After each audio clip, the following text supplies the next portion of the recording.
Do you sometimes feel sluggish in the mornings? You know, you wake up, your alarm wakes you up and it's just hard to get out of bed. It happens to me often. And there are two reasons why you might feel that way. Sometimes it's just, you're just tired, right? You're just tired and you're just having a slow morning. That is the case when it's not a regular thing. This is just a special case, quote and unquote, maybe once a week or twice a week.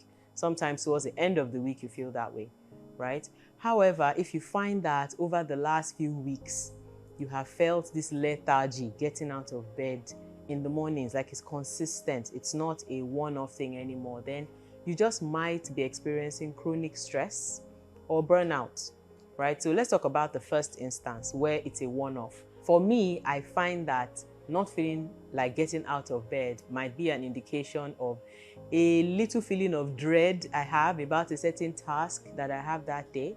So sometimes maybe I have this very important meeting, like a board meeting or some other stakeholders meeting or some conversation that I'm dreading, or a to-do item on my list that I'm not looking forward to doing.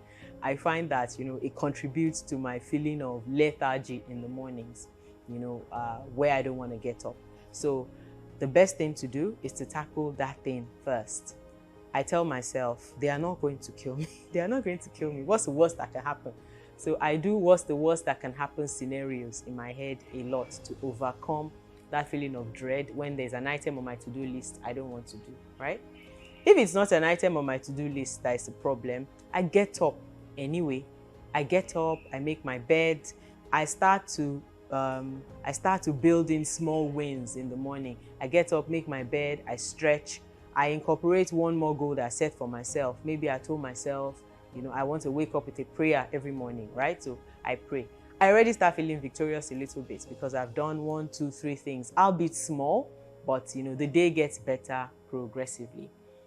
In the part 2, I will talk about, if the case is the second case, which is you are experiencing chronic stress or burnout. I will share with you some tips that you could, employ to overcome that.